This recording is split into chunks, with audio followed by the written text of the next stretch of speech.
निराशा घेर ले।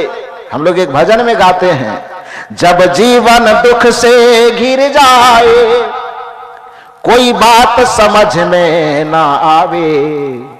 जब आपका जीवन आगे पीछे ऊपर नीचे दाएं बाएं समस्या से घिर जाए, खोजने पर भी समाधान नहीं नजर आवे, तो करना क्या हो करके, यदि गुरु का आश्रम नजदीक में है, गुरु का दरबार नजदीक में है, कोई सुलझे हुए संत नजदीक में है, तो उनके शरण में पहुंच जाना। और कदाचित यदि संत का शरण, गुरु का दरबार नजदीक में नहीं है, तो सहज शांत होकर के बैठ जाना और मानसिक रूप से गुरु के चरण में अपने मन को समर्पित करके शांत होकर के बैठ जाना। आपको कुछ ही देर के बाद आपके समस्या से निकलने का रास्ता दिखाई देने लगेगा।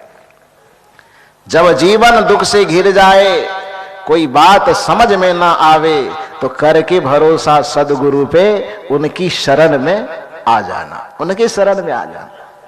हनुमान जी को कोई रास्ता नहीं दिखाई देने लगा। जामवंत जैसे सहज शांत होकर के बैठा, उसको एक युक्ति समझ में आई, और युक्ति समझ में आने के बाद बल और बुद्धि से जो संपन्न हनुमान है, उसको भी एक जामवंत के सहारे की जरूरत पड़ गई।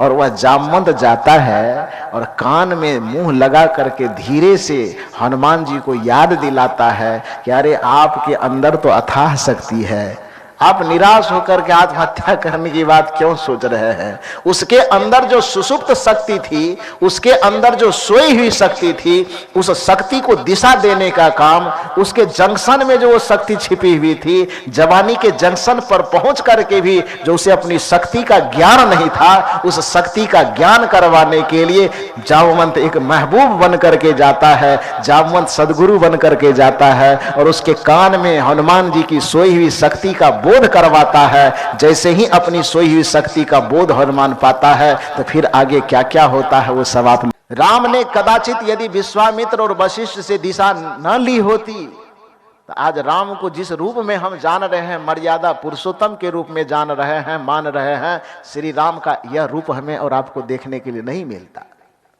कृष्ण को आज प्रेम का अवतार के रूप में जो हम देख रहे हैं, प्रेम स्वरूप जो हम जान और मान रहे हैं, कदाचित उसे 3 गुरु का जीवन में आशीर्वाद न मिला होता। हम लोग तो इतने एक में ही दम तोड़ देते हैं और लगता है कि मैंने एक भी नहीं करना चाहिए, गुरु करने की आवश्यकता क्या है। लेकिन श्री कृष्ण ने अपने जीवन को व्यवस्थित करने के लिए 3 गुरु जीवन में अपनाया था। कितना अपनाया था? नाम मालूम है? तीनों गुरु का नाम मालूम है कि मैं बताऊं? नाम मालूम है कि मैं बताऊं? बताऊं तो कर्जा तो आपका खाया नहीं हूं। एक ही बार में कह दीजिए बताऊं। क्यों बताऊं?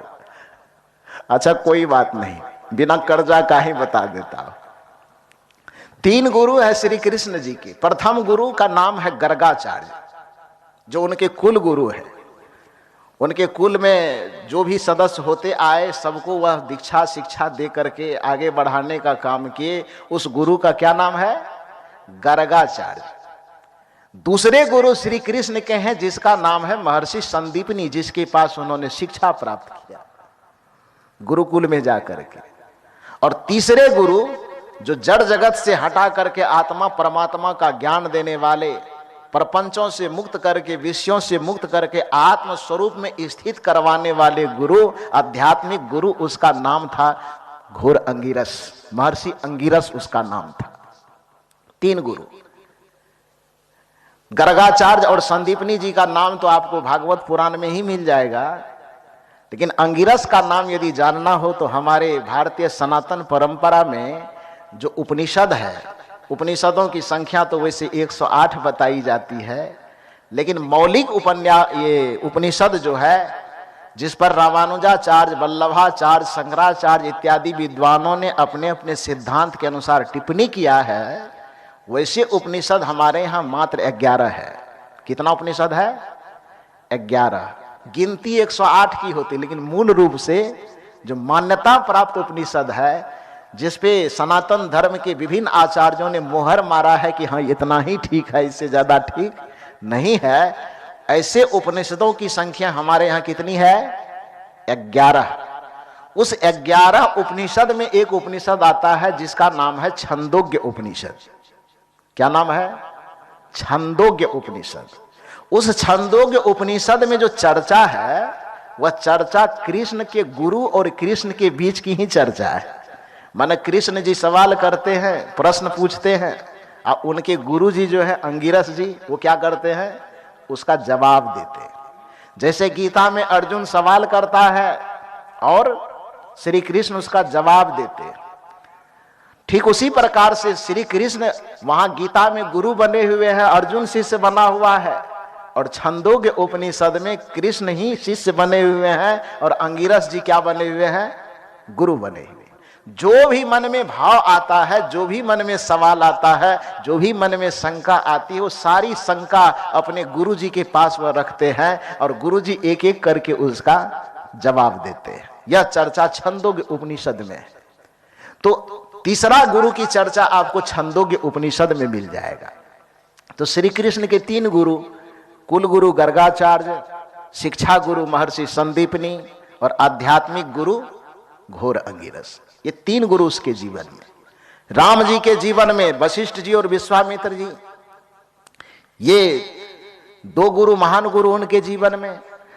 तो हमारे यहाँ जो संतों की परंपरा में ये बातें कही जाती है, राम कृष्ण से को बरो तिन्हु तो गुरु किन्ह, 3 लोक के वे धनी गुरु आगे आधीन।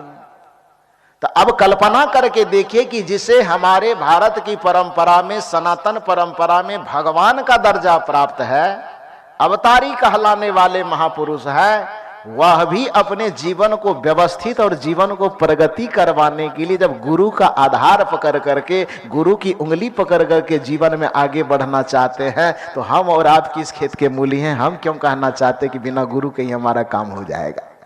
ये क्यों कहते हैं? ये हमारी जवानी को बिना गुरु का आधार मिले ही हमारी जवानी सही दिशा में चलने लगेगी, ऐसा क्यों कहते हैं?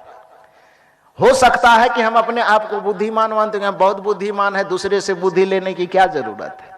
लेकिन यदि आप बुद्धिमान हैं तो आप जिस सनातन संस्कृति से आते हैं, उस सनातन संस्कृति में बुद्धि और बल के समन्वित देवता कौन माने जाते हैं? बुद्धि और बल के समन्वित देवता, माने दोनों का जुड़ा हुआ कौन माना जाता है? हनुमान जी। हनुमान जी का 2 आधार कार्ड है, एक छत्तीसगढ़ वाला, एक बिहार वाला। दोनों आधार कार्ड में उसका पहचान अलग अलग है। पूरे हनुमान चालीसा में हनुमान के जीवन चरित्र का जब आप अध्ययन करेंगे तो हनुमान जी की पहचान 2 तरह से, बौद्धिक स्तर से हनुमान जी की पहचान कीजिएगा तो हनुमान जी का परिचय क्या है? वो परिचय है, जय हनुमान ज्ञान गुण सागर। ज्ञान और गुण में हनुमान जी क्या है? नाला। ज्ञान और गुण के मामले में, बुद्धि और विचार के मामले में हनुमान जी क्या है? पोखर कि नाला? क्या है? सागर। सागर माने जिसका ओर छोर नहीं हो, इतना कि जिसके बुद्धि का ओर छोर ना हो।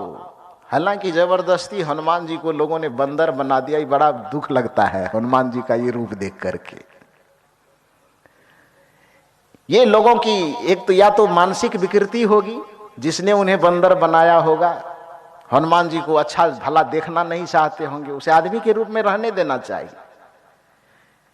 हनुमान जी, हालांकि या तो समझ की गड़बड़ी होगी, साहित्य में हनुमान जी को वानर बताया गया, वानर में और बंदर में अंतर लोग समझा ही नहीं। जैसे हमारे हिंदी साहित्य में 2 शब्द है, गधा शब्द है, गदहा शब्द है, दोनों शब्द में बड़ा फर्क है, लेकिन आदमी की खोपड़ी इतनी नाची हुई कि दोनों को घोल मेल करके एक ही मिला दिया, एक ही जैसा बना दिया है। गो धोआ का गधा मैंने होता है जो गधा पत्थर उथर ढोता है, और गो दो हा का गधा का मतलब होता है डॉक्टर साहब। अब अपने गांव में जाकर के कोई डॉक्टर मिले तो गधा साहब नहीं कहने लगिएगा।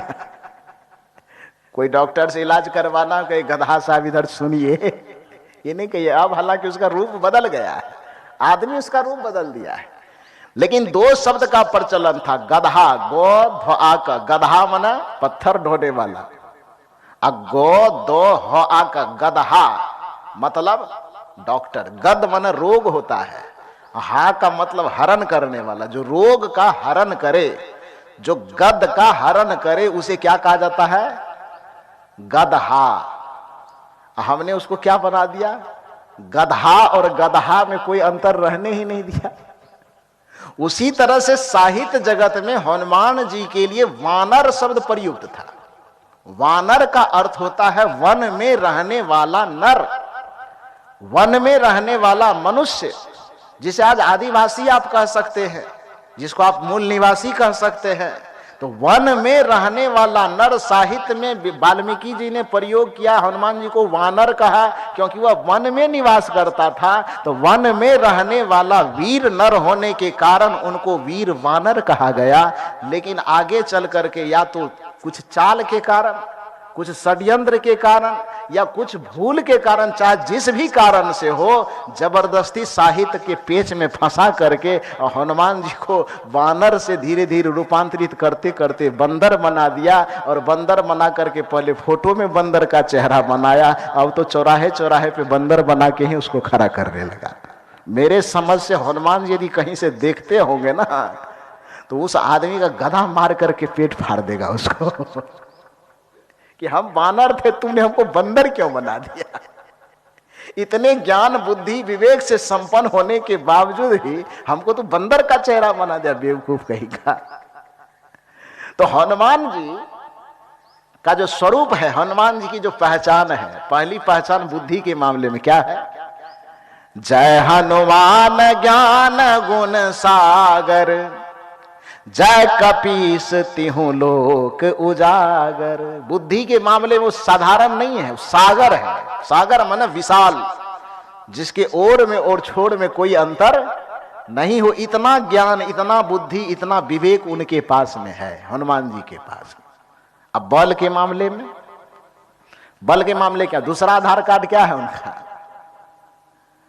शक्ति। शक्ति के मामले में क्या है? रामदूत अतुलित बल धामा, अंजनी पुत्र पवन सुत नामा। बल के मामले में अतुलित, अतुलित का अर्थ जिसकी तुलना न की जा सके, जिसको तौला ना जा सके, जिसको मापा ना जा सके, इतनी ताकत, इतनी शक्ति उनके पास है कि जिसकी तुलना किसी दूसरे से इस संसार में नहीं की जा सकती है। तो बल के मामले में भी अतुलित, अब बुद्धि के मामले में भी सागर। सागर माने जिसकी तुलना ना की जा सके, वो भी तो सागर है। तो बुद्धि के मामले में भी अथाह और बल के मामले में भी अथाह। लेकिन बल और बुद्धि से अथाह होने के बावजूद भी जब उसकी जवानी संकट में घिर गई थी, किसकी? हनुमान जी की। जब समस्या से घिर गई थी तो हनुमान जी के सामने क्या परिस्थिति आई? इतने बल और बुद्धि से संपन्न होने के बावजूद भी जीवन की दिशा में आगे बढ़ते बढ़ते बढ़ते बढ़ते एक क्षण ऐसा आया जब उनकी संपूर्ण जीवन निराशा से घिर गई, तो वह भी अपने जीवन और उद्देश्य से हार मान करके आत्महत्या करने चले गए थे। गए थे कि नहीं गए थे? आप लोगों को पता तो है, लेकिन मैं थोड़ा याद ताजा कर देता हूं। कब गए थे? जिस समय सुग्रीव जी के द्वारा अपने सभी सेनापतियों को बुला करके चारों दिशा में अलग अलग भेज दिया गया कि जाओ सीता की खोज करके लाओ। तो हनुमान जी के साथ में 7 आदमी को दिया गया था। हनुमान जी थे, जामवंत थे, नल और नील थे, और कोई होगा साथ में। हम देखने गए नहीं थे इसलिए हमें पता नहीं है, लेकिन जो 7 आदमी गए थे।